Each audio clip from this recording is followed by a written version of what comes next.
Well,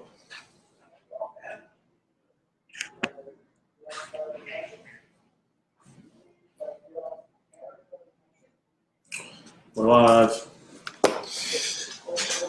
How's the sound?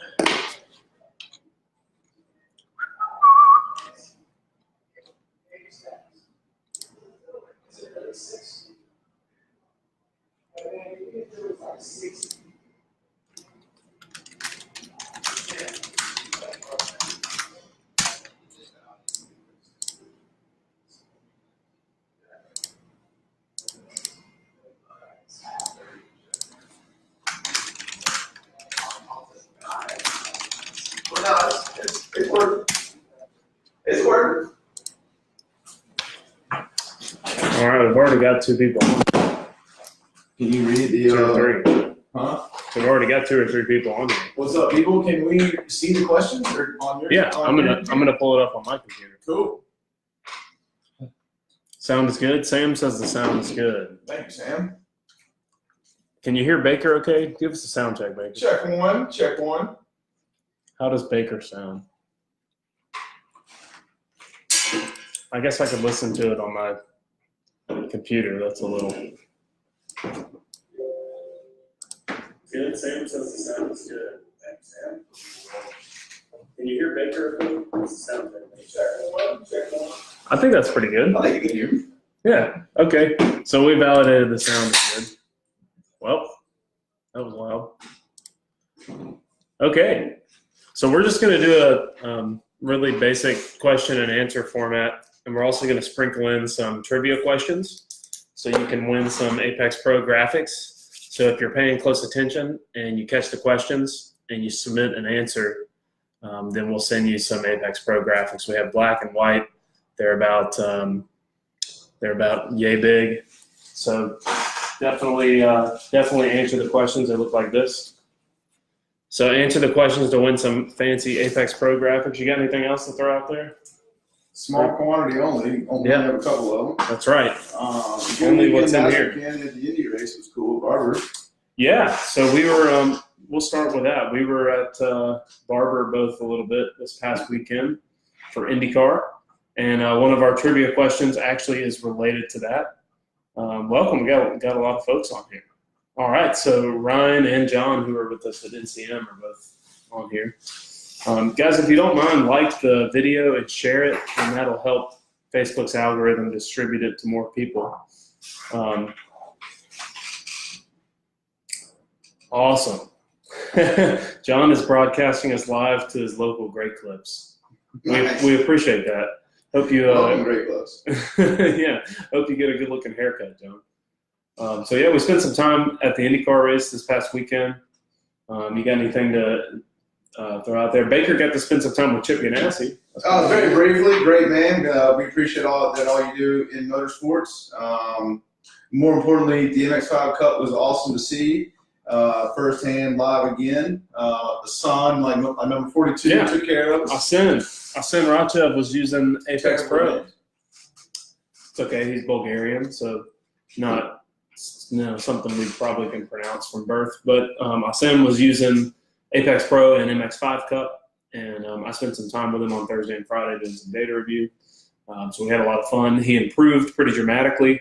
In an MX5, he's now the 8th fastest lap on Apex Pro crew view at Barber. So he did a 141, mid 141 lap time, which was a dramatic improvement for him over the weekend. And he had a great weekend. He ended up finishing, I think, 15th yesterday out of about 30 cars. And that was great to see. So it was awesome to have him on there. Guys, if you have questions about any Apex Pro stuff, and I've got some that we'll kind of guide the conversation with, but if you have any questions, just enter it into the comments there, and we'll go through the comments and answer your questions. So if you're using your Apex Pro this weekend or next weekend, or you've had an issue or a problem or a question, concern, life philosophical debate, moral proposition, We're accessible. Yeah, we're trying to be open. Yeah. There's tons of work that needs to be done on our end, but we're here and we'll take your call. That's right. And I'll pause periodically and go through and just make sure we're not. Asen is awesome. He is a super, super friendly person. I'd love spending time with him this weekend. He was great. So we'll start off with the trivia question. How about that? Go ahead. So we were talking about the IndyCar race. Anybody watched IndyCar at Barber yesterday? It was a good race. So the question is, who finished seventh? Who finished seventh in IndyCar race? The first person to answer wins. So get your Googling skills going. Or if you watch the race, you might remember. And what did I win?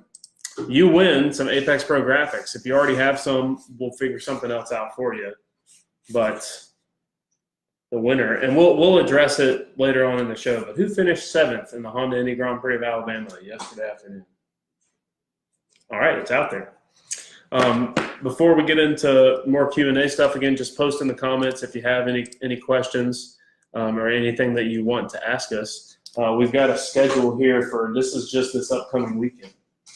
So I don't know how legible that is, but we've got 3 events that we know of where there will be people using Apex Pro on the track, either our dealers or a brand representative.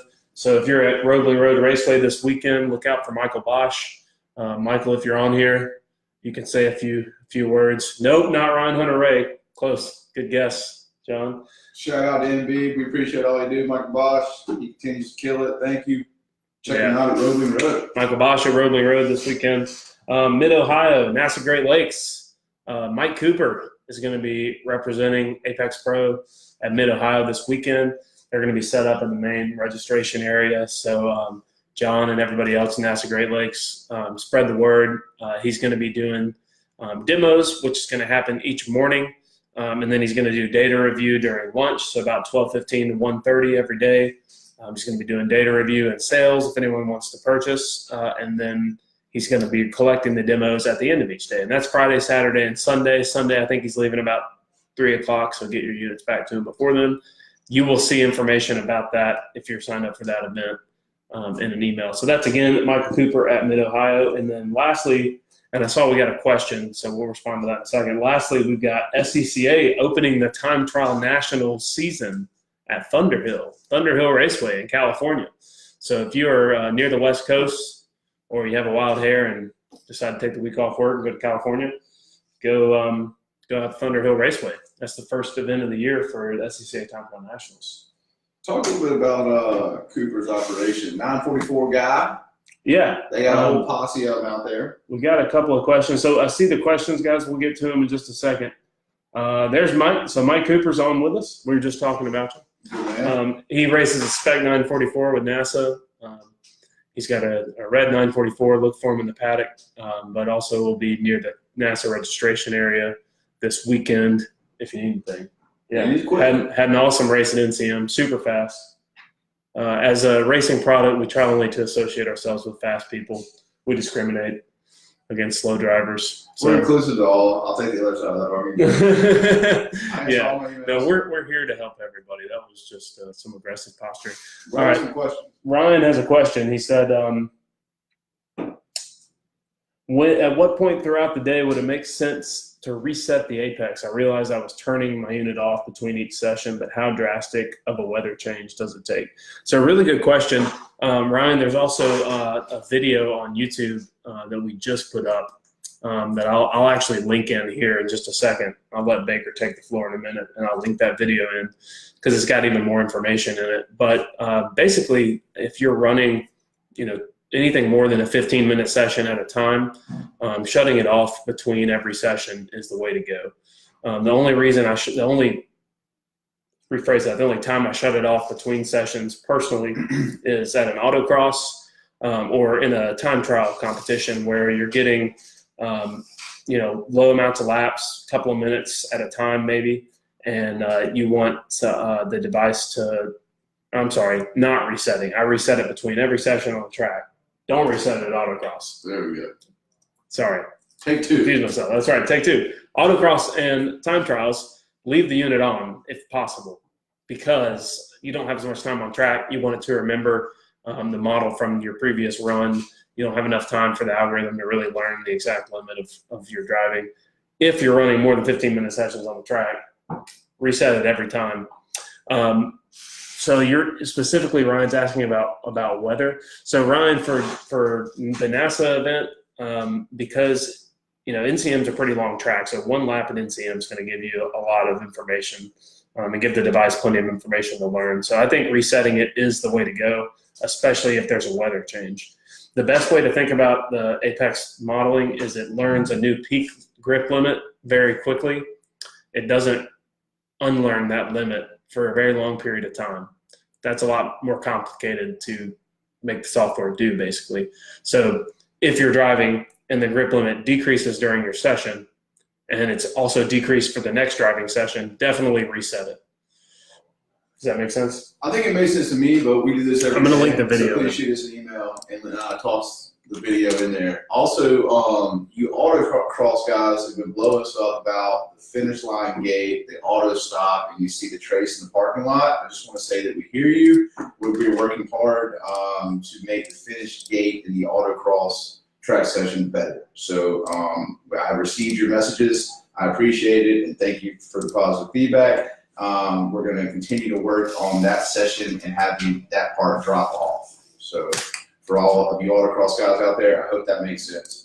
But I've received your information on that.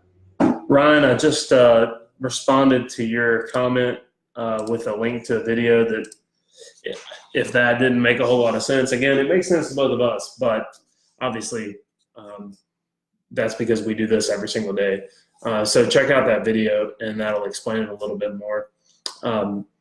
Anytime so like if the session's going from wet to drying conditions, then you don't need to reset it. Just, leave it on the dash. It'll start to learn, the new peak limit as the track starts to dry out. And it's pretty good about, parts of the track are going to dry out before other parts. It's pretty good about understanding that just because one part of the track is dry doesn't mean everywhere is dry. So that limit, there's so many different things that go into computing the limit that it does a really good job of adapting to that. So that was a great question. Mike's looking forward to seeing everybody in Mid-Ohio this weekend. That's going to be awesome. And Michael Bosch says, look for the Apex Pro flag at Roebling Road Raceway. So if you're at Roebling Road, definitely check it out. Michael, are you taking Tiffany with you this weekend? You guys going to hang out in downtown Savannah a little bit? He is taking his car. He told me that he's taking his car. Doing some driving? Awesome. Michael Bosch has a black E36 M3. And if you guys are looking for him, he's super quick at Roebling Road. So ask him questions and that sort of thing. It's cool to see Sam Bensley on here too. Sam, thanks for the call earlier today. It's pretty crazy that modern technology, I got a call from, on my WhatsApp, and it's Sam who's selling Apex Pros on the other side of the world, and we can just talk over Wi-Fi. It is pretty awesome, Sam. We appreciate the continued support. He's been with us for very early on, and the tracks in New Zealand are fun to pop up and watch. So we appreciate it. We look forward to keep on building that relationship. Well, what else is cool about New Zealand down there as far as the Apex world? He's been doing it a while. He definitely understands the product. He calls us from New Zealand. Calls us from New Zealand. It's awesome. He's got an Apex Pro flag as well. He does have a flag, so the flags are out there. Which he said was very high quality. If you're a brand ambassador and you do it for a little while, then we provide, but then we start off with the flag. We're putting a flag in the ground and maintaining our stake in the ground. Claim to stand for Spain. Yeah. Boom, flag. So there right. are some pretty tall flags out there. So New Zealand, if you ever on Crew View and you see that there's, someone on Crew View, it pops up and says, one user found, and you don't see it on the map of the United States, check out Australia and New Zealand, because that's probably where they are. Michael also. Yeah. Michael says the flag's good too. So that's great. So again, our trivia question. Anybody want to check it out? 7th in the Honda Indy Grand Prix of Alabama. So who finished 7th in yesterday's race at Barber Motorsports Park? They will win some free Apex Pro, some free Apex Pro graphics. So whoever finished 7th, you guys let us know in the comments. Keep commenting with questions about Apex Pro. We auctioned off an Apex Pro for charity on Friday with Racing for Children's, who went on to win both IMSA GT3 Cup races this weekend. Successful weekend. Super cool. So we run around with the on-track car. I don't know what you want to call it. Yeah, Another, like, the promo car. Yeah, the promo car. But Yeah. it was fun to see the real ones and up close and personal. Cool crew. Appreciate like allowing us to hang out. The Racing for Children is a great cause. We donated some money for cancer research here in Birmingham, Alabama. Yeah, try to stay involved. It's an awesome charity. Childhood cancer research. I mean, try to help those kids. It's heartbreaking to see that. I mean, the video that they play Friday night, man, it's tough to get through. Next year's the 10th annual Racing for Children's charity banquet. So if you're in Barber for the IndyCar weekend, or if you're at Barber for the IndyCar weekend, buy a ticket. It's only $125 for a seat. Goes towards raising money for childhood cancer research, and it's awesome. So again, one more time, who finished 7th in the Honda Indy Grand Prix of Alabama? Comment, and you will win some Apex Pro graphics. So we'll start with some of our own questions. So Baker and I have been going through customer questions from this past weekend and the past couple of weekends. Since more people are at the track, we're getting a higher volume of questions. And we wanted to just jump into some questions we've gotten from customers. Okay, Michael Bosch has got a question. So Michael is saying, yes. A problem that he sees and that we see sometimes is that you get all of your laps are compiled into one lap. So if you review your data after the session and it looks like there were just a bunch of laps made, or it just looks like one lap, and you don't see lap times broken out, but the device was running the whole time, that there's a couple of things that can cause that. So Michael's just saying that's something that he sees, and he also is providing a tip for how to fix it. So the other way that you'll know if that's going to be a problem is when you cross the start-finish line with your Apex Pro in the car. You're driving down the track and you cross the start-finish line. There's going to be 2 white LEDs that flash on either side of the device that indicate it got a lap. So you'll notice that if your data is all one lap, if you go back and watch your video, or if you just remember from being on the track, you probably didn't see those 2 white lights flash. That's just kind of another thing to help you know that the GPS doesn't realize where you are or what you're doing. And the way that you fix that, so if that happens, you go, okay, that's great, I know it's a problem.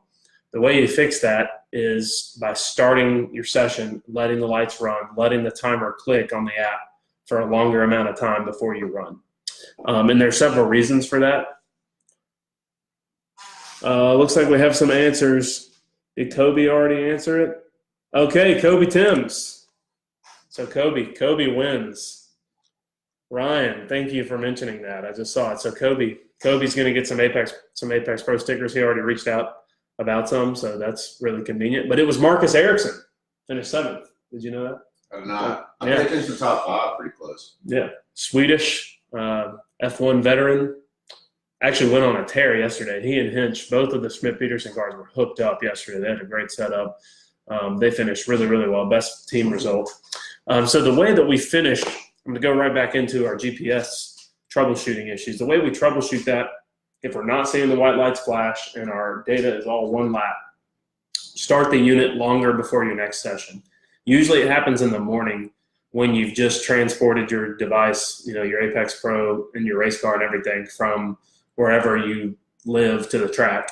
When you start it up, the 10 hertz GPS in the device, it needs the battery power running through it, obviously, for the satellites to locate your position. And what happens with GPS, and I know we've talked about this before, but GPS is actually triangulating your position with satellites that are orbiting the Earth, right? So it's kind of crazy to think about. We're not only using satellites launched by the U.S., but we're also using the Russian GLONASS satellites and the Chinese satellites. Whatever they're called. I think the short answer to this is turn the unit on when you get in the car, like 2 minutes before at least. Yeah, let it run at least 2 or 3 minutes. The back end of this is it's important to call out, guys, that we build our stuff every week. So we don't sell a product and then not just turn it off to the market. So your feedback's important. Our team, their feedback's important, but we continue to fix bugs, put new builds out there, add on top of the current platform. And this was something that came up not that long ago, a couple weeks ago. Not a ton of things that we've seen as far as the GPS continuously, but the simple fix is just turn it on sooner. Yeah. And we need to do a better job as a company to educate the end consumer to do that. So we started. Yeah. We've really taken 2 steps back on our product manual, what we're trying to convey when you purchase the product, and then the material that comes inside.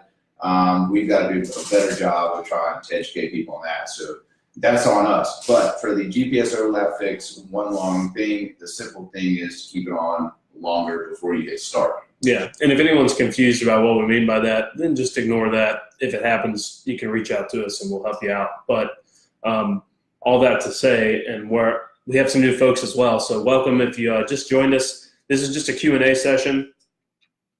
Throw out there your questions in the comments. We'll go back every couple of minutes and look through the comments and read them and respond. We've also got some trivia going on for some free Apex Pro graphics. Kobe Timms won our first trivia question. Ultra rare, a limited edition. That's our right. Logos, not many of them current. There are not many of these logos available. Obviously, you could make your own if you wanted to, but we have some that we'll send you. So we'll have another trivia question here in just a minute. So yeah, all that GPS discussion to say is the GPS in the device is more than 10 times more powerful than the one in your smartphone, and it's not also benefiting from all the data that Google and Apple and everyone else has to help your smartphone always know where you are, right? They have other ways to know where you are than just the GPS. So it requires some power for it to know. If for some reason it continuously does not capture laps, email us at apex@apextrackers.com. We'll figure it out. Lifetime hardware warranty. Don't worry about it. All right. Looks like we got another question from Clifford. Clifford was, we met at Road Atlanta. Good to see you, man. Appreciate all the feedback, Clifford. He's been awesome. He pings us all the time with ideas or product updates. We appreciate that. And it's normally pretty good stuff. So Clifford's asking, he's asking about mounting, and this is a great question. So he's saying, how much leeway do you have? So say, we're driving down the track. The goal with the Apex mounting is to mount the logo facing in the direction of travel, right? So the logo is facing the front of the car. Now, the calibration of the device can account for a lot of angles. So you can mount it like this. You can tilt it up and back like that. The one thing the calibration doesn't account for as well is yaw. So if you yaw it like this. So if you mount it on the dash, if I'm looking at the device on the dash and I tilt it towards the driver, I angle it towards the driver too much, that will tend to skew the data. The only place you're really going to notice is in the scatter plot page. If you swipe over 3 pages, you'll see the scatter plot. Scatter plot's showing you your friction circle. And you'll notice, to answer your question, Clifford, it's the scatter plot should look kind of like a heart shape. It should look like a pear shape like this. All right, you'll notice if you yaw the device, it's going to tilt one way or another pretty drastically. And that's the way you can tell. That's really all, if you're not micro-analyzing every, speed increment and comparing it with mounting it a different way, you're probably not going to notice. That's all you're going to notice. But we just recommend that because we know that the sensor, it's best just to do that. It's going to give you the best GPS accuracy. The device was designed with that intention. So we're trying to do a better job of explaining that. So great question. Really, really good question. So you can angle it slightly. I angle mine slightly towards me because unless I'm specifically going to look at the scatter plot, I'm not as concerned about it. But honestly, most of the time I'm mounting the device, that doesn't look right. I'm mounting the device right in front of myself. So almost like where you put a shift light, maybe just a little bit higher or maybe further down the dash right in front of me. And that way I don't even have to angle it. But also that way when I turn my head and I'm not looking at the lights, I still can get some peripheral indication. So I can still see where I am relevant to the grip limit, even when my head's turned. Because as we all know, except for in fast kind of sweeping corners, in those slower corners, a lot of times we're turning our head. But we can still pick up the lights peripherally, even with a pretty dramatic turn of the head. So that's just what I prefer personally. Awesome. So Clifford appreciated that. Again, we'll announce the schedule one more time. Sorry if you've seen this stuff. So Michael Bosch is at Rolling Road. Look for the Apex Pro flag. Mike Cooper is at Mid-Ohio. And SCCA Time Trial Nationals is this weekend at Thunderhill. If you're not signed up and you're in the area, sign up. It's an awesome program. They do a great job. We went to Time Trials Nationals last year at NCM, and we had a blast. Shout out Good to crew. Hayward, good people. Yeah, Hayward and India, appreciate your partnership with SCCA. What's cool about SCCA Time Trial Nationals is it's kind of a bridge between, and something that I really like that they're doing with it is that autocross is awesome because it's low level competition. You don't have to spend a lot of money. It only takes a day of your time, and you can compete. You're not at high speed, and you're in a somewhat limited way to exercise your car in some cases, but you're competing. Time Trials Nationals takes that autocross format and puts it on a racetrack and kind of blends what's great about autocross with what's great about a track day or an HPDE. And I think that's really cool. So their whole rule set is designed to kind of culture that and cultivate that growth from whether you're in the autocross community, you want to do more track events and you want to compete, or maybe you're club racing and you want to still compete, but you want to do something that's not wheel to wheel where you have less risk of damaging your car. There's a whole lot of reasons why it's great, but time trial in general, time attack is growing, and we see that across the board. And that's why Time Trials Nationals is really cool. So we'll have another trivia question here in just a second. You got any other questions? I don't. I wish I did. Okay. Tom, but like, Well, the SEC fortunately, is awesome. I'll back that up. Great people, great turnout. Always a good time on it and off the track. all right. Well, unlike Baker, I'm prepared with questions. So just messing with you. Okay. Well, we got one. Chip Kunkler. Sorry if I messed up your name. Chip asked us a question. How does Apex Pro know the limits of my car in a turn? Great question, Chip. There's a video about that as well, and I can post that. I'll give you a quick response, and then I'll let Baker take over, and then I'm going to post the link to the video so you can learn more in your own time. But the short answer, Chip, is that it uses the sensors in the device to measure things like acceleration in a straight line, deceleration in a straight line, cornering G's, obviously lateral G forces. But the sensor that we use, the primary sensor, is a 9-axis IMU. That's an inertial measurement unit. That's basically 3 3-axis accelerometers is the best way to think about it. They're 3 3-axis accelerometers oriented in different ways. And what that can learn is things like elevation change, camber and cresting of the road. So, when you're driving uphill versus driving downhill, obviously the grip level is different, right? You have more grip when you're driving uphill and the grip is falling away from you driving downhill. You have more grip when you're in a cambered corner or a banked corner, and you have less grip in an off-camber corner, when you're turning in the direction opposite of the camber. So the device is able to measure all of that stuff. Now, what's proprietary is the way that we filter that information, the way that we determine all of those things, because all of the grip level is affected by speed. So we also have to accommodate for aerodynamic downforce and drag.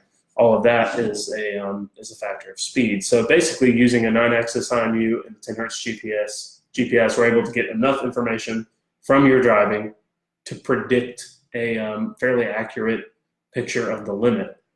The big limitation, the drawback, is that it's limited to what you show it as a driver. So if you're nowhere near the limit, it's only going to be able to interpolate so much from your driving. But the good thing is that most drivers that we see drive hard enough in certain corners or confident enough in certain places on the course that it learns enough to understand pretty accurately where the limit is, and it constantly learns. So it's constantly learning. I'll let you take over. I know it's a lot. So the only thing I'll add to that is that a lot of people ask us, like, why do you not even know your tires, your engine, or my car type? And the easiest way to describe that is that we're measuring this box as it travels through space, and we define space as a racetrack. Many of you that have spent time with me have heard that spiel, but that's the easiest way that I can define why we don't need your tires or engine to know your grip in the corner. We measure this box as it travels, and how it travels is determined by the car and the driver. It then goes into a 9-axis IMU, 10 hertz for GPS, and the machine learning model kicks in. That's also why it takes 2.5 laps, 3 laps to calibrate as well. Yeah, 90 seconds of hard driving. Or 90 seconds of hard driving, says the first drive. Yeah. If you're out for a warm-up lap or you're driving relatively slow, it's obviously modeling what you're doing. But the best way to learn how it learns or what it looks like when it's learning is just throw it in your street car and drive to and from work. You don't have to set a custom course. You can just turn it on. You don't even have to connect it to your phone. And what you'll notice is that the first time you accelerate out of the parking lot, it's all green because that's all it's seen. But as soon as you hit the brake pedal and you come to a stop, you're going to see some red lights because they already have learned that the car is capable of more. So it's really easy to overthink. But if you think about it the opposite way, if we had to know the tire, as soon as you have to input one vehicle variable, you have to input all of them. Otherwise, it's not accurate, right? You can't just say, what's the grip limit of a Hoosier R7? It's like, well, here's the grip limit of it on certain cars, right? You have to know the center of gravity. You have to know the weight of the car. You have to know the suspension kinematics. You have to know the aerodynamic appendages. You have to know the horsepower. You have to know all sorts of things, and they're infinitely variable. You also have to know the coefficient of friction of the surface, which is affected by the temperature, the type of asphalt, right? All that to say, if you do that, you're basically developing a $20,000 or $30,000 lap sim that companies will do for your NASCAR team. So why do you make me put my vehicle in my profile then? Yeah, so that's a good question. See, Baker is prepared. He came with questions.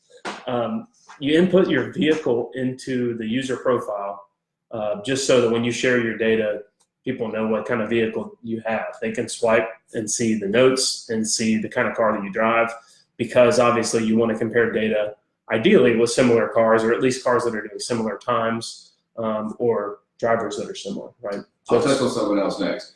Sure. Let me make sure we're not missing any questions. Okay. I'll still talk about it while you're doing questions. So a bunch of people have reached out on our track list, top 5. It's cool to have the speed. It's cool to have the name, but can we have the car type? For example, Barber's fastest speed right now, not including any guys, I think it's like a 1:31 on Apex Pro, something like that. And it was done in this crazy thing. I'm not even sure the full name of it, but it was awesome. The guy that drove it was awesome. So a lot of people will email us and they'll say, it's a 1:31 and Matt's the guy that did it, but what's the car type?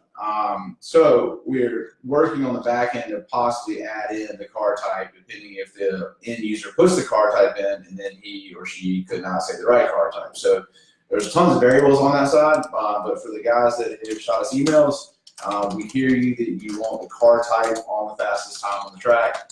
That's just a lot that goes into that. Not the best answer, but it's not. Yeah, and it's important to remember the latest crew view features came out in February. So we're trying, it hadn't been out there very long. So we've really just, we got to take it one step at a time. If you take too many steps, then you break it, and it's good for Yeah, I would say we got another question. The majority of our time is spent on the actual app. And then crew view is a bonus feature currently.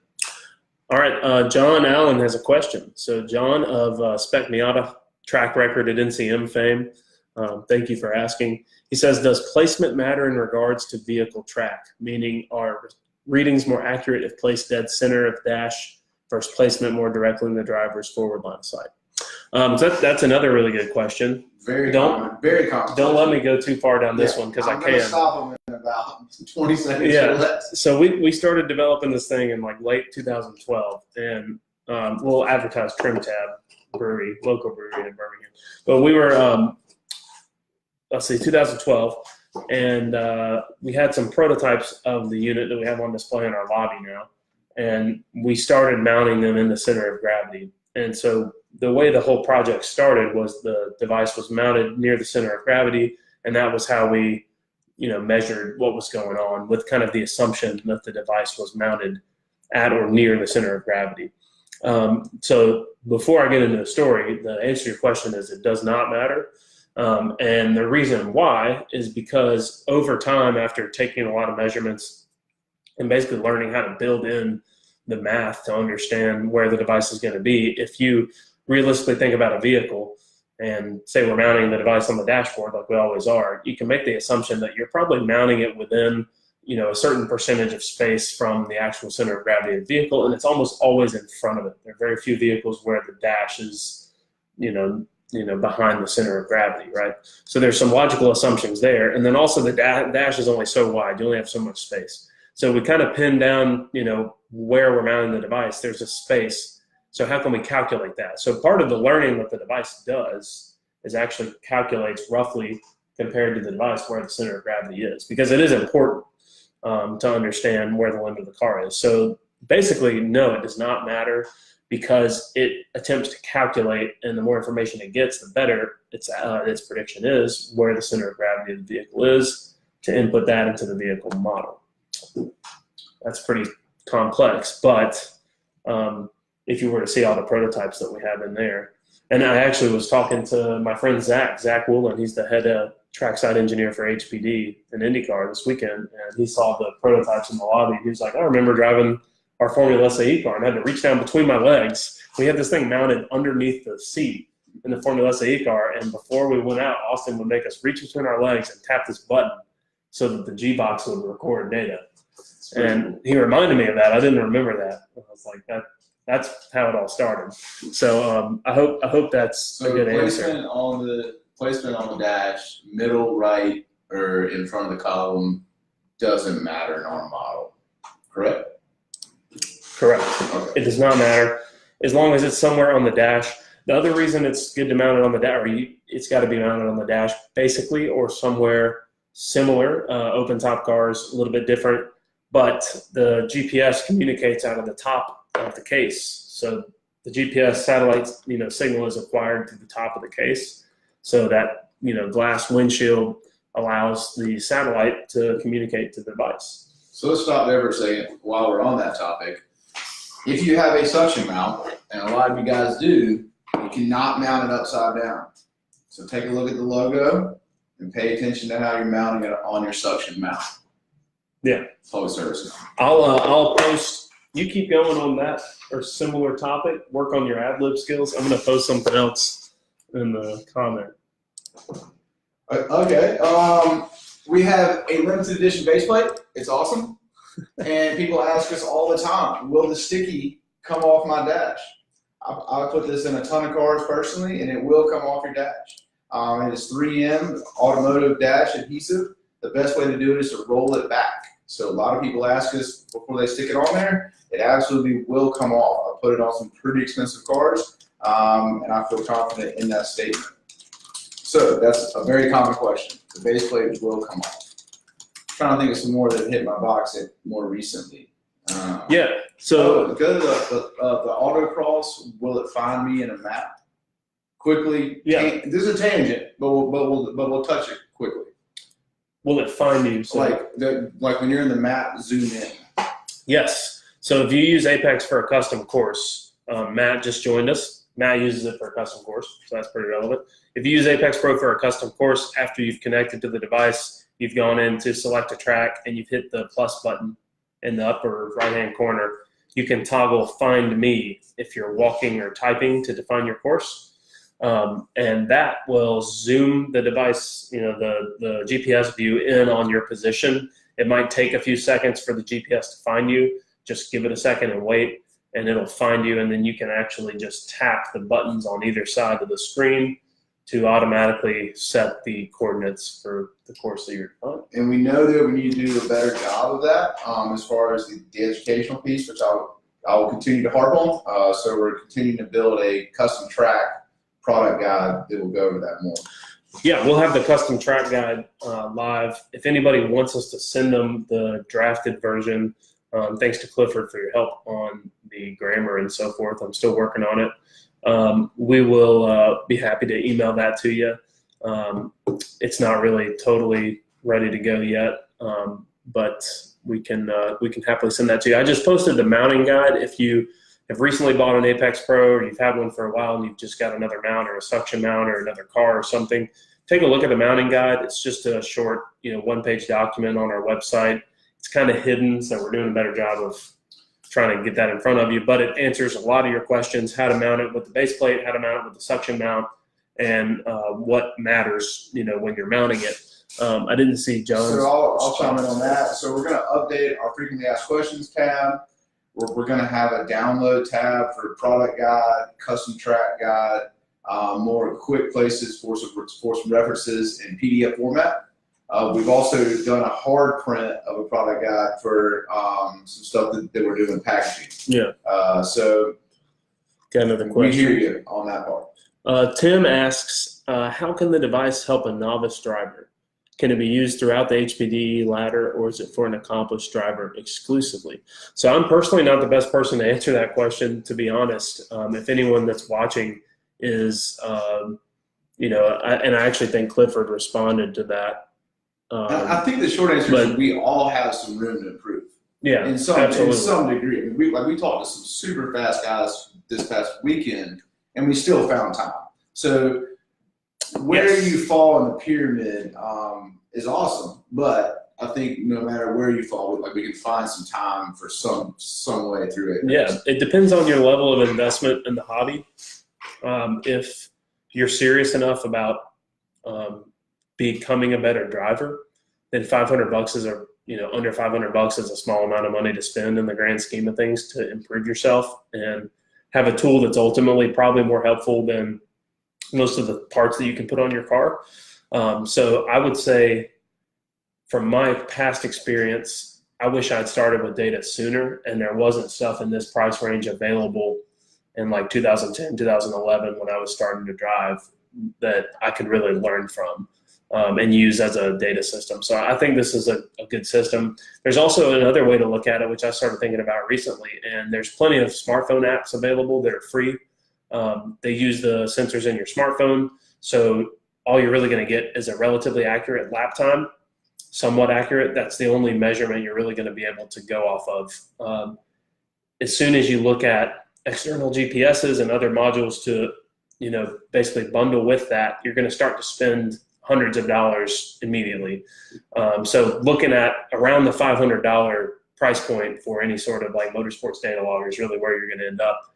But what I would recommend is investing in it as soon as you can, because it's going to be more valuable long-term than any new tires you put on your car, any new performance parts, and you learning the interface of the data system. Forget about Apex Pro. Any data system is going to make understanding the data easier for you. And actually spending time when you jump into your data, interpreting your data, going, well, why am I braking at 0.1 negative G there when it's not a threshold brake corner? Maybe I should only be at 0.5. And, I want to learn to roll out of the brake pedal sooner here, and I'm obviously not because I have longer sustained negative G into the corner. If you want to be doing that sort of stuff, you got to learn the interface first, and that's with any system. So I think earlier is better. If you don't know if you're going to be spending much time or money in the HPD world, then you might not be interested in spending $500 on a data logger. But if you're going, hey, I'm doing 5 or 6 HPD events this year, I'm going to do more next year, I'm going to keep improving, absolutely. So the short answer is yes. I think it's helpful for drivers of all levels. And don't forget where we came from. I mean, we're providing some awesome feedback on a smartphone, no laptop, quick, still in the car, see a map, find time, pull it up, and see your laps. So I think some people forget about where we came from of having to download on the hood and find Wi-Fi, et cetera, et cetera. So I don't want to go down that trail, but it's very easy to forget how far we've come. That's true. Yeah. 10 years ago, data was not this easy to harvest, and it's getting better every day. So this is definitely the type of product you want to be looking for when you're first evaluating data systems. So that was a really good question. Let's see. We had an app bug recently. An app bug that we were talking about in the Apex Pro users group, and I just wanted to call it out because we're working on it, just so people know. If you have gone you've connected to your unit, and then you tap Drive, sometimes the app will, and I'm not sure what it's correlated with, but sometimes the app will just crash when you tap Drive. Now, if you close your app out and open it back up, it usually works the second time.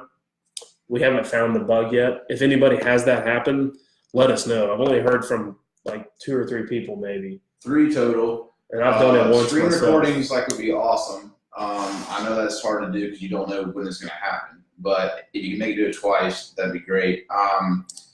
We think it's linked to storage. Like if you got 2,000 pictures on your phone, I'll touch on storage briefly too. So our sessions have the same amount of storage as like 1 picture on an iPhone. So for those of you guys that think 20 sessions will crash your phone, it's just not the case. It's not us.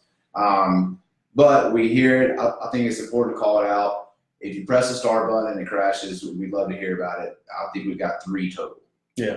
It's a small number, but But I saw it happen on my phone, and it threw me for a loop. And if you guys notice anything like that, and you can screen capture, the phone, or just send us a picture, or just let us know, and we'll try to replicate it. The way we basically have to fix app bugs is we have to replicate it on one of our phones and plug it into the computer that has the master source code on it, and then we can run the app, cause the crash, and then it's really easy to pinpoint where it is. If we can't do that, it's kind of like it's like closing your eyes and throwing a dart.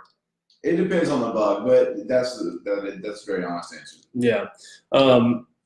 Ryan said he wants to express a thank you for the information you're making available to the community, and it's obvious you guys are passionate about what you're doing, and it's contagious. I appreciate it, Ryan. Thank you. I mean, sincerely, we are really trying to do a better job of taking a step back, and I think this is my third time to talk about it on this stream, but we recognize that we need to provide more education on the product, more education on the features. I mean, the whole thing will do a ton of stuff.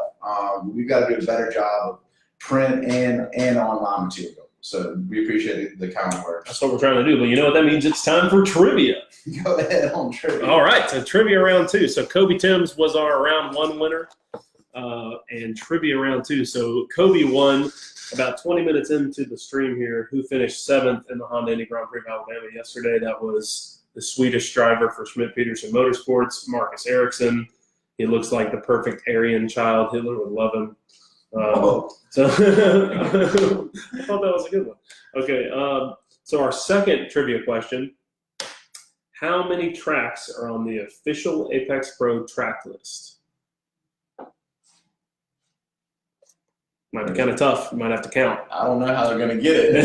I don't know either, but it's more than 150. Just guess, I would say. And it's less than 500. Yeah. I'll put you in that box. And this is counting multiple configurations, anything that's listed again on the Apex Pro app. All countries? All countries, tracks? International. Just guess. The first person to guess close enough, then you win. First 3 guesses will give you the. You got the rest of the time that we're on here. We are raffling off, or not raffling. This isn't a raffle. I'm sorry, trivia? Trivia question. You earned some Apex Pro graphics, limited time only, limited quantity from us at least. You can obviously cut your own, or, they're not really that special, but they're Apex Pro graphics. They're about, 8 inches, 9 inches wide. Perfect for your track car. So how many tracks are on the official Apex Pro track list? That does not include freestyle. Ryan Burkert. I'm sorry, I've been saying you're really, really close first answer. Clifford said 435. That's a little high. 375. So to give you guys, Ryan's answer was really, really, really close. I think Ryan, you got to take home with that one. Yeah, I think we're going to have to give it to you, Ryan. The answer, oh man, this is the answer. Really? Yeah. I thought it was more. It's not more because we're really selective about adding a track. So to give you guys just kind of a ballpark, it's pretty much every road course in North America, pretty much, and then about 15 tracks in the UK, a couple in Europe, a bunch in Australia, New Zealand, 3 tracks in the Philippines. But if you have a track, then they're down to add it if there's something that's not. John asked what's in my drink. This is Trim Tab Paradise Now. It's a very nice local, but yes, it's a beer. 270 was the answer, so we're going to give it to Ryan. Good. All right, Ryan Burkert wins. The base plate too. All right, Ryan. Baker's going to be very generous and throw in a base plate as well. I'll take this quiet moment to remind everybody to hit the start button. So as you go into your app, you connect, calibrate, drive, and you hit the start button. So when you send us an email that it didn't work, please hit the start button. That's a good point. So that was the next question that I have, or a similar question. Okay. Yeah. So make sure you hit the start button. That is very good. So in kind of a similar vein, do you have to walk the whole autocross course if you're doing a custom track? Great question. So this is a question that we get pretty frequently. If I'm creating a custom course using the Apex Pro custom track interface, do I have to walk the track after I create the start and then walk all the way around the course with the device to define the course layout and then create the finish? That's the question. The answer is no. You only have to create the start and finish points. Does that Fact. help? It definitely does. So the screen will prompt you, are you going to walk or drive it? I think we still have that screen, right? Yep. Yeah, so are you going to walk or drive it? And we get quite a few emails on, walk where on the course, in the middle of the cones, like taking into account this and this. The short answer is do the right side of the start line, the left side of the start line, and make it wider than the cones, about 40 feet wide. And then walk over to the finish line. Make sure you have your unit in your hand, same game, and go to the finish line, right side and left side. I'll also talk briefly about a lot of guys will email us about the trail from the finish line to their parking spot. I hear you loud and clear, and we're working on that. Yeah. So if you're at an autocross, you can literally just define the start point. You can walk straight across the course through the cones and define your finish. You don't have to walk the entire course. Obviously, you probably are doing a course walk anyway, but that might be helpful if you're using a custom course for something else. You can use your Apex Pro for a lot of different things. So, like I have a course from here to the office. I want to see what my average, time. I have like 15 different days of me commuting, just so I can figure out how long I was sitting at stop signs and stoplights and that sort of thing. I figured out how to time my commute that way. I mean, I could have done that with a stopwatch, but I also was able to see how much grip I was using on the on-ramp. So there's a lot of different things that are helpful there. John says that Ryan would kill it on Prices Right. He's right. So I got to write that down. So we had Kobe win the first one, Kobe Timms, and then Ryan Burkert won the second one. Ryan was really quick in the Miata. I didn't see him a couple weeks ago. I'll quickly talk about the team. So there's more than two of us here. A lot of people ask that. Yeah. So Contrary to popular belief. Yeah. So there's about 10 of us in the building. We've got some guys that write code for us. We got some guys that do some assembly. We actually will ship some as well ourselves. So if you want these, I'll probably be the one that will ship them. But there's more than just two of us, and they are handmade and built here in Birmingham, Alabama. Yeah. We probably touched it if you haven't.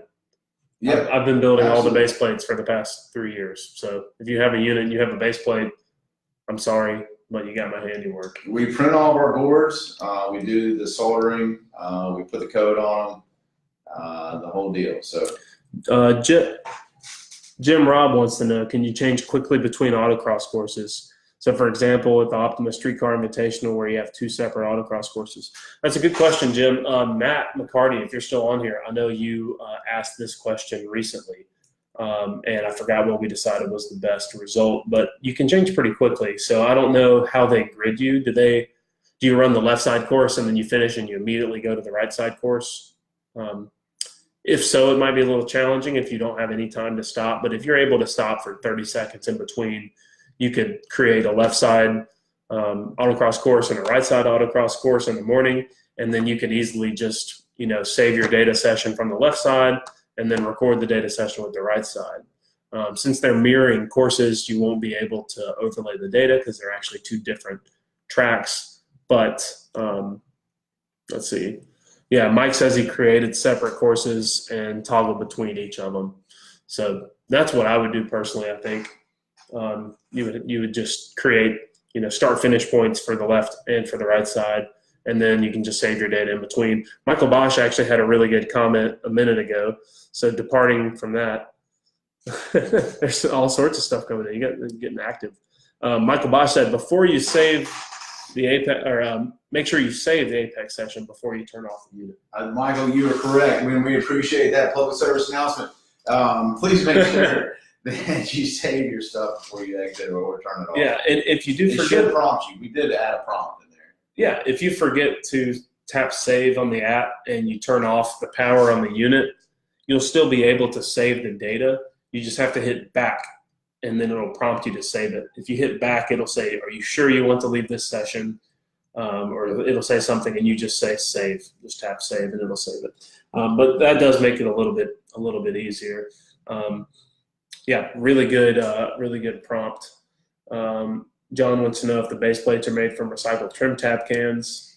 we're not that lucky to get their recycled. They're like 3 blocks down the road from here, so we try to buy locally. So Clifford says, are there any plans to provide education to help users interpret the data? For example, the pear-shaped scatter graph that Andrew referenced.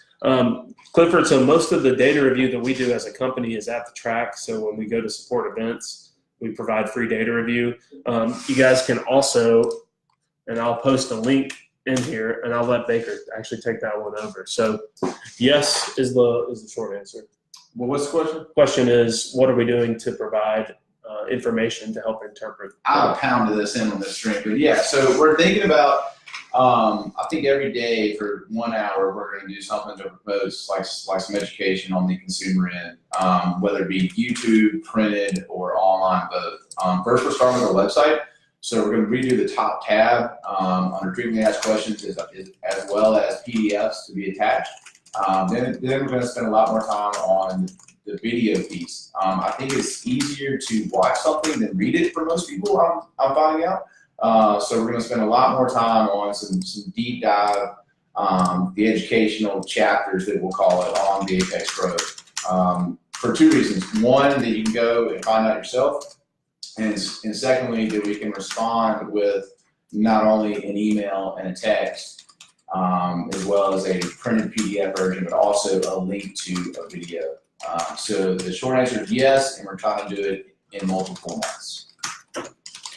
Yes, and that's mainly for product specific content. I'm responding to Clifford. If you are interested in us, if you're interested in us reviewing your data in detail, so if you want to know stuff like how specifically can I improve and how specifically can I use my data to improve in this corner at this track or in this session, then you can send your data to us and we'll review it.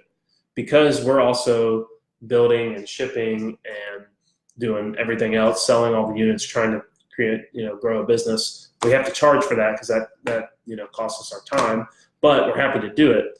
So we'll look at it and put it into like a PDF, take some screen capture videos of your data session, just like we were at the track reviewing your data on the big screen and showing you specifically what you were doing with your data. So that's the short answer to that, is you can actually pay us to do that. What I would recommend before doing that is, like Ryan said, let me see if I can find my copy of it here. So you can go to shop now. We have a link on our products page. Already posted it on. Okay. Ryan mentioned the book Squiggly Lines. I don't know where. I moved it. You moved my reading material. Yeah. But we've got all sorts of, there's all sorts of data acquisition books and stuff out there. A really good one is Squiggly Lines by Chris Brown. He's a Motec dealer. It really focuses a lot more on, it just basically starts at the very beginning and really fundamentally teaches you stuff like calibrating sensors and what sensors are used for what purposes and what are the different types of sensors. And it's a really interesting book. I enjoyed it a lot. I think chapter 14 maybe was the really most beneficial chapter. Someone can check me on that. It's the one that specifically talks about driver coaching data, which as a company is what we're focused on.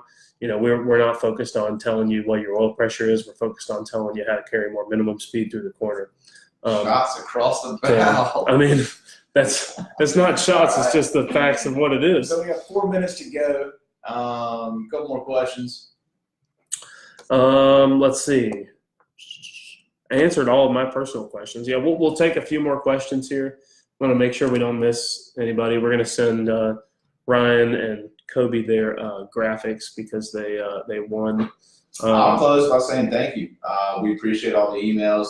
The customer feedback is a large part of how we continue to build the app. I think most of you on there know that we do the app updates almost weekly, and it'll probably ping your phone. So that comes straight from people like yourself, and so we appreciate it. Yeah, I definitely, thank you for being here with us and asking questions and for using the product. And we just started promoting, or just like publicly started announcing this because we realized we hadn't really told anybody, but we have a lifetime hardware warranty. So if you have any issues with your product, with your Apex Pro, and for whatever reason something happens to it, send it back to us and we will repair the hardware.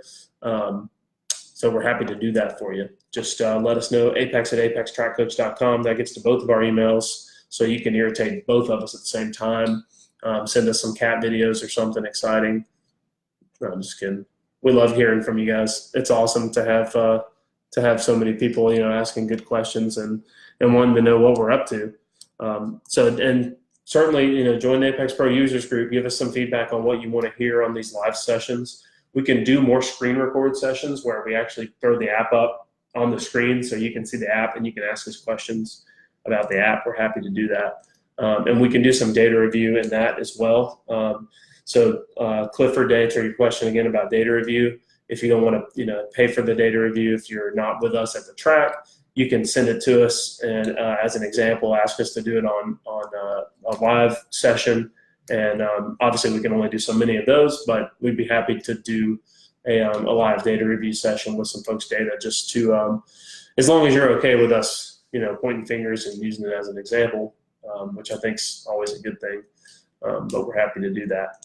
I think that's all I got. Again, this weekend, April 12th and 13th, we've got Apex Pro reps at 3 different tracks: Roebling Road, Mid-Ohio, and Thunder Hill Raceway in California. So if you're going to do any of those tracks this weekend, or if you're a diehard Apex Pro user, as most of us are here, thanks for contributing. Share this information with your friends. Let them know that there's going to be an Apex Pro demo available. That way you can try it before you buy it, know what you're spending your money on at any of these 3 tracks. Michael Bosch, Mike Cooper, ask anyone with SCCA Time Trial Nationals about Apex Pro and they'll help you out. Lots of great people. This is NASA Great Lakes in Mid-Ohio, and this is Porsche Club at Roebling Road. So we're really, humbled to be represented at these tracks. It's pretty crazy. It's really cool that people are loving the product and keep sending us your feedback. The only way we get better is, through you guys. We're building the product for the community, not for ourselves. I love using data to go faster, but I want to build it to help you. And that's what makes us happy. Make sure we didn't miss any questions here. Michael Cooper will be doing demos between 8 a.m. and 9 a.m. this weekend, Friday, Saturday, and Sunday at Mid-Ohio. And then 12 to 1 is data review. And then he'll also touch base at 4 to 5. I think he mentioned that. For free. Free trials. Free trials. Just come out here providing free trials. Great. We appreciate NASA Great Lakes people. We got one more question. Before we get to that, will the next update include Baker's Facebook profile? Man, this is a hot topic. Oh, look at that. Hot topic around this office. I'm not on Facebook. Just skip my generation, I guess. I don't know. I was on Facebook in high school. That was a long time ago, and I never got back on Facebook. I get a lot of emails about it. A lot of push around here to get back on Facebook. So we hear you. Yeah, Baker's 52 years old, so that was a long time ago. Internet I'm just kidding. 30 years old. He's not 52. He's not 52. The last question that we had, Ron Williams, is there a time waiting for changing conditions, tires falling off rain? I'm not totally certain what you're asking, Ron. But I think he's talking about if you're on track and it starts to rain, how would it adjust? Which is a pretty common question. Yeah, is there a time waiting for changing conditions? So yeah, is there a delay? Yeah, so it processes the information immediately. Yeah. But and we mentioned this earlier in the stream, the device is exceptional at learning a new peak limit. So if grip is improving, if the session's going from wet to dry, if your tires are heating up and getting to their optimal temperature, if you're starting to drive quicker and quicker and your aero is more effective, whatever it is, the device will learn that new peak limit almost immediately. You show it a new limit, and it's going to recognize, okay, at this speed, with this level of camera in the track, blah, blah, blah, blah, all those other thousands of things that it's able to measure with those inertial sensors, it'll learn that new peak. If your tires start to slowly degrade, you have to show it consistently lap after lap that your tires are degrading, and then it will start to back off. But you will see, red lights where previously you saw green lights, and you're going, I'm doing the same thing. That will happen a couple of times, to answer your question, before it learns that that's not the peak limit anymore. And the main reason is it's almost impossible. The device will do it a little bit, but it's almost impossible to teach it okay, we learned this new limit. This isn't the limit anymore. Let's go back, right? It's only artificial intelligence. It's not magic. It's got to have a lot of information and parameters to work off of. But that's a great question. It will pick up on tire degradation. I used it in an endurance race last month, and for the first several laps, tires kind of got up to their peak temp, running 200 tread wear street tires, and the grip level fell off. And then once it started to fall off, it took probably 2 or 3 laps before it recognized that the limit wasn't quite there, and it started to kind of lower the parameters. So yeah, it learns a new peak limit exceptionally well. And just the fact that it does what it does too is what's so impressive. How many points per second are we pulling our data set average? Yeah, so it's required to have several thousand data points at a minimum, right? It's got to have, all sorts of information about, just think about how many things happen when you're traveling 100 miles an hour, right? Inertially in the car. You load the car into the corner and, G-loads spike really quickly, speed changes. It's able to measure a lot in a second, and that's what feeds the model. Cool. Ron said we answered his question. Good. That's great. We appreciate everybody. Thank you. Awesome. Thank you for our trivia winners. That was successful. I think it's fair to say that our next builds have a ton coming. Yeah. So stay tuned. Yeah, we've got more coming. Make sure your app is set to auto update. Check for updates. Make sure you're streaming your laps on CrewView. Definitely check out CrewView. It's super cool. Share it with your friends and your family. It's the best way for them to keep up with you on the track, especially when you're not running a sanctioned event that doesn't have lap timing or something like that. We've talked a lot. And for the time being. So we'll stop talking. Don't forget to hit the start button. That's right. Don't forget to hit the start button. Yep, hit the start button. All right. Thank you all. Thank you very much. Baker just decided to leave. He didn't actually end the stream, but he doesn't have Facebook, so can't hold this thing.